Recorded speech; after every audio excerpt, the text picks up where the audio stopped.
it's Vas here from Aussie Playground, and welcome to another unboxing, another exclusive unboxing in fact.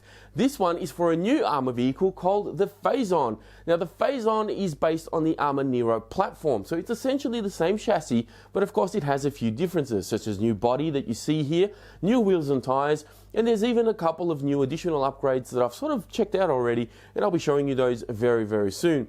Now, of course, this does come with the Diff Brain, which means you can lock your diffs independently via the remote, just on the fly. Of course, it's better that you sort of slow the car down or stop completely before you go around locking or unlocking your diffs. Can go up to 60 miles an hour, just like the original Nero could. It's ready to run, waterproof, has a 2-year warranty, steel drive shafts, lockable diffs. What more can we say? It can run up to 6S, but of course, as always, looking at a box is a little bit boring, and quite honestly, the picture on the box does not do this car justice. This is one of the best looking vehicles that I have seen, I think, ever. It is an absolutely stunning car, and I'm very lucky, very honored to have my hands on it so early. So let's get rid of the box. No point in having that guy here. Here's our remote. Here's a bunch of goodies that come in the box, and of course you have the car right there, which I'll get to very quickly. Now we'll run through this as quickly as I can because a lot of stuff that's in here you've probably already seen in my Nero unboxing, but there are a couple of new things in here actually. So first off, you've got your little speed chart that goes on about battery sizes, what speed you you can expect to get from the Pinion size that you're using. So a good little chart there. We'll get rid of the bag. There's also some XT90 connectors included in the box. The car does run with XT90 connectors. Of course, if you don't use those already, they do supply a couple for you to change them out on your batteries.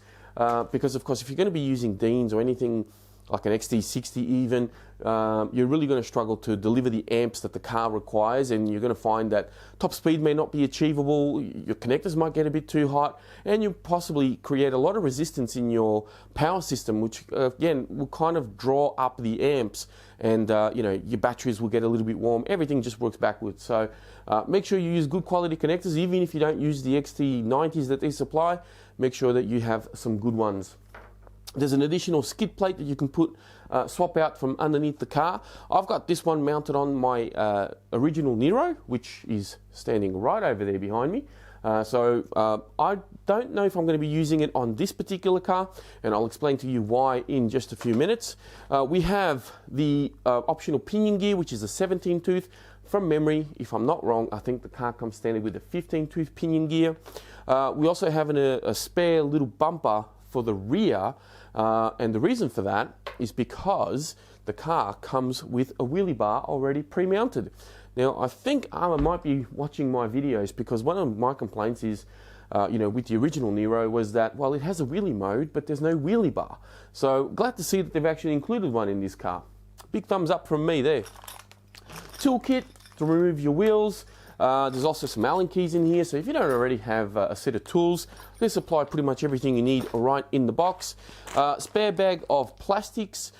This has a spare body posts, there's some additional spacers, spare servo horns, some extra shock pistons included as well. So quite a few little bits and pieces. I think the spare body posts is, in case you want to put a different body on it, or you want to raise this one up even more. I think because this car actually uses the same body mounts as what's found on the Big Rock, you may be able to actually fit the Big Rock body on here by swapping out the body base. Don't quote me on it, I haven't tried it, but I think that might be the reason. Or you may just want to put a different body altogether. So some spare screws. Now these little guys here, this little bag of screws, I believe is for the for the additional spare skid plate that they provide.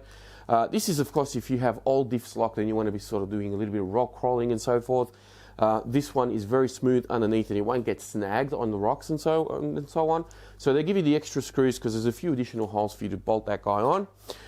There's also a little leaflet. This was actually stuck underneath the car. This kind of goes on about what sort of batteries to use, the size of the battery tray, all of that sort of thing, so that you can use quite big batteries in here, so they give you all the specs. This leaflet, of course, goes on about some of the upgrades that you can get. They did three different types of bodies that you can get there: the Nero, the Big Rock, and of course now the FAZON down the bottom there. The three diff modes, which is your blast, wheelie, drift, and climb. So that goes on about just some of the information there. Make sure you read through that. And last but not least, we have the user manual. Now, ARRMA don't cut corners when it comes to user manuals. They are very comprehensive. A lot of useful information in here, and also in a couple of different languages as well. So make sure you hold on to that in case you need to do any maintenance or order any additional parts for your car. The remote, I love these remotes. I think they're great. I've heard of a few people saying that they don't like the feel of them, which is, fair enough. You can't really argue with the feel of it. If it doesn't suit your hand or what you're used to, then fair enough. But as far as the features go and how it works and the range that I get on these remotes, absolutely no issues at all. Runs on 4 AA's, has a little knob here for you to lock your diffs. And of course you've got steering dual rate, throttle trim, steering trim, reverse switches on the opposite side, on and off switch. Just a brilliant radio. You can even adjust endpoints with these, I believe, via the 2 little toggle switches that are actually on the handle just there. So I personally don't have an issue with the stock remotes. Now, for the main event, for the car, this is one heavy car. Just like the Nero was, these things are heavy. People underestimate how heavy these cars are. I think this is about 5.5, 6 kilos or something like this. So I'm going to do my best to hold it up above my shoulders and give you a bit of a spin around. I might just switch over to this side because it's a bit easier for me. So let me see if I can get the camera to zoom in. There we go. There's that brand new front bumper. Brand new body design. Very slick. Beautiful. Absolutely beautiful body. I love the rear. The rear of it is just stunning. I love this little spoiler on the back here. And one of the coolest features that they've introduced are these clear windows. This whole section here is actually clear, and you can actually see through it. Now, I don't know how well that's going to turn out on camera, but it is very, very cool. So I'll keep spinning it around. And of course, I'll give you guys a bit of a close-up on it as well. I'll quickly take the body off. And just pull these pins out of here. So the body itself, as you can see, is quite a stunning looking design. Very, very slick, very low profile, and you can see the clear window there. So whoever designed this body, I think needs a bit of a bonus or a pay rise, because this is one of the best looking RC bodies I've seen, I think, ever. It's just, it's absolutely stunning. For a monster truck, I have no complaints, zero complaints. They've done an outstanding job with this. Now, on top of all that, this guy is super solid. Very, very strong body. Very little flex in this, and I think, from memory, I read somewhere or heard somewhere that this is about 1.5 millimeters thick, especially up the top here. So very much like the Nero Big Rock, I believe, that's quite a very thick body as well. They've done the same thing with this one and made these super thick.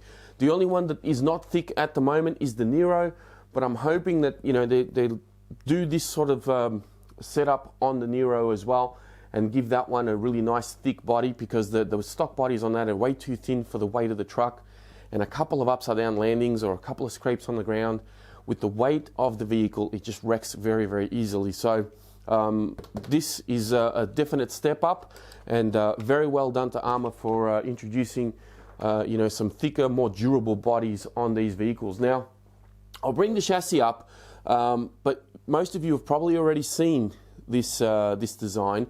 There are a couple of differences. Number one, it doesn't have the little cage at the front here like the Nero does, obviously because it's a very slick, low slung design. I don't think the cage would actually fit.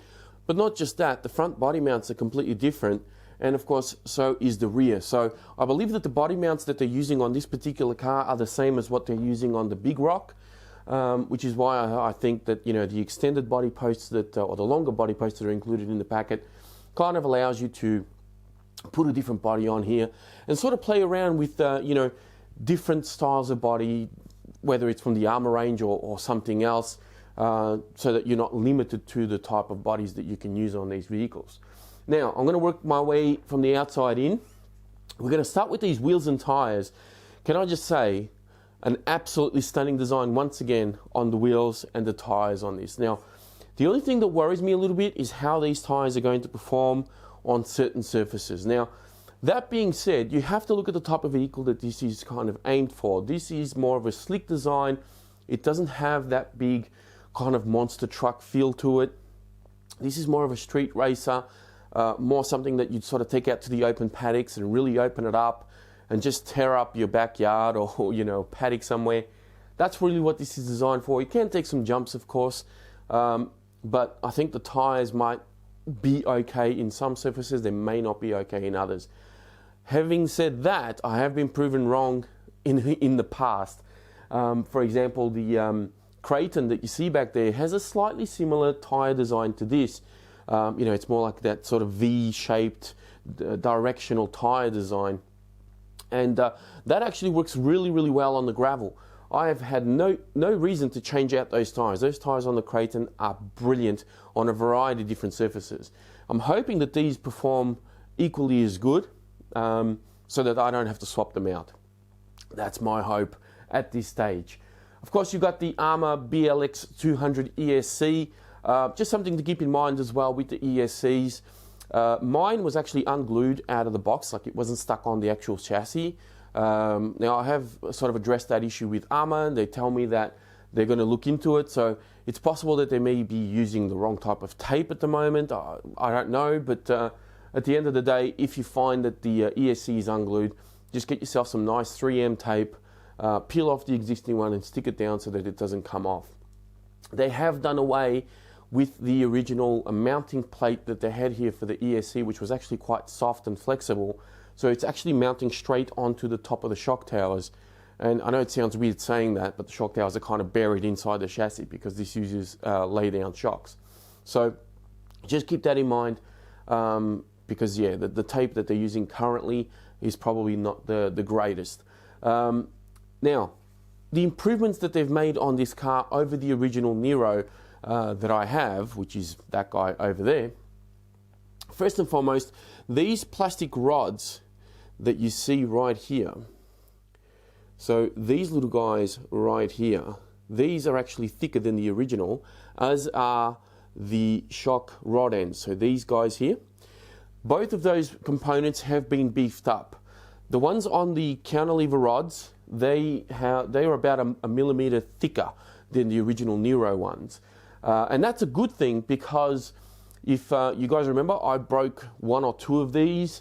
I've also seen several other videos of people who take the car out for the first time and then they strip or they break one of them. And it's the tiniest little thing that only costs a couple of bucks at most. And you usually get like a full set of them for that sort of money. And it stops you from using your vehicle on the day because obviously, you know, something like this happens, it's a nuisance, and the ARRMA have listened. They've watched. They read the forums. They read the threads. They get feedback from people. You know, people call them up and do warranties and all this sort of stuff. And you know, they've obviously listened and they've addressed the issue, which is a great thing for any company, regardless of whether it's RC or anything else. That is a really positive thing to see from a company like this. So to see these two components beefed up on this car, big thumbs up from me. I hope that the Nero gets the same treatment in the future as well. One thing to note on this particular vehicle is that it sits a little bit lower than the original Nero, and it sits significantly lower than the Big Rock.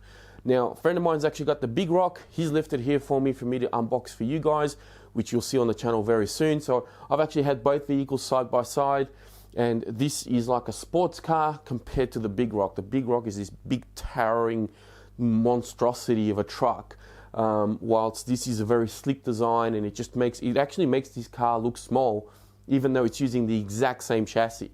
But I think the way that they've achieved this is by putting shorter shock shafts inside the actual shock itself.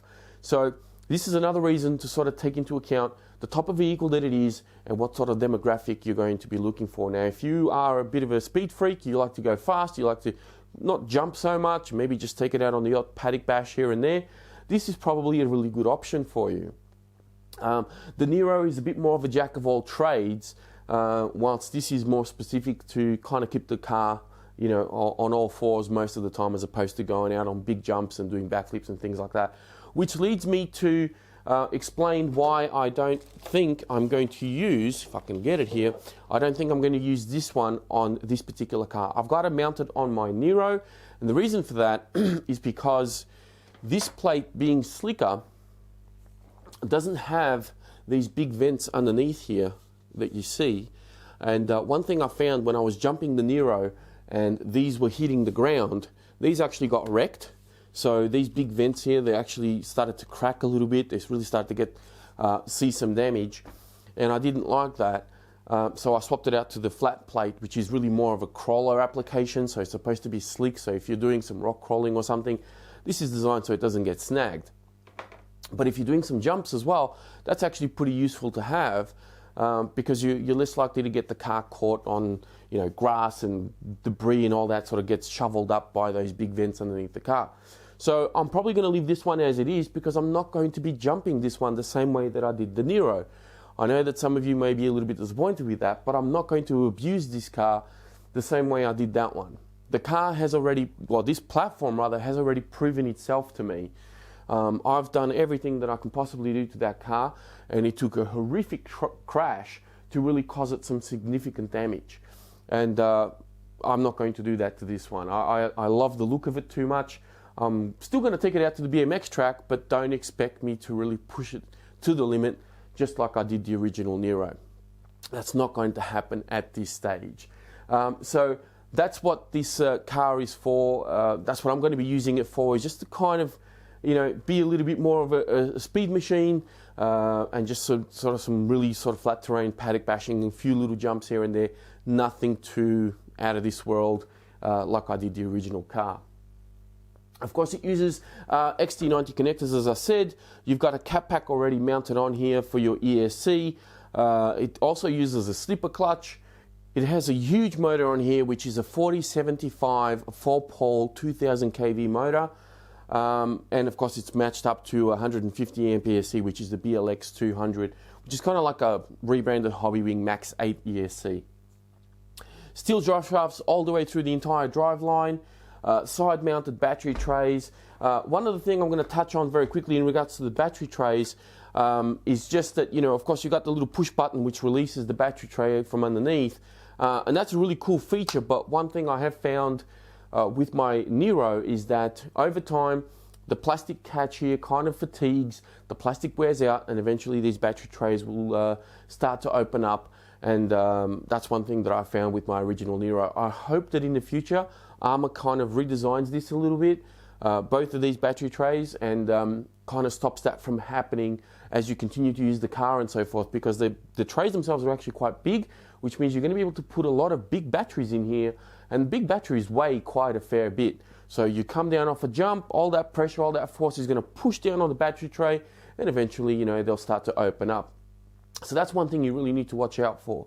The servo that's included in this one is the same servo that's used in the 1/8 scale, such as the Creighton and your Typhon, your Centon, and of course the Italian. The Italian being that guy over there. That's one other thing that I personally don't have a huge issue with the servo that's included in this truck. I think it's fine, but it would have been nice if they sort of upped it up a little bit, given us something that's got a little bit more torque to it. Because it is a heavier truck than the other cars. This servo works very, very nicely on the other cars. I've never had any problems with these servos, but on the Nero, I do feel that they could have gone for something a little torquier, a little beefier. That's my criticism of the car. That's some of the good points and some of the bad points that I found on these particular platforms so far. This is pretty much it for the unboxing of the Fazon, a brand new car from ARRMA, another addition to their fleet, and something that I think may appeal to some of you out there. If the original Nero didn't do it for you, maybe this one will.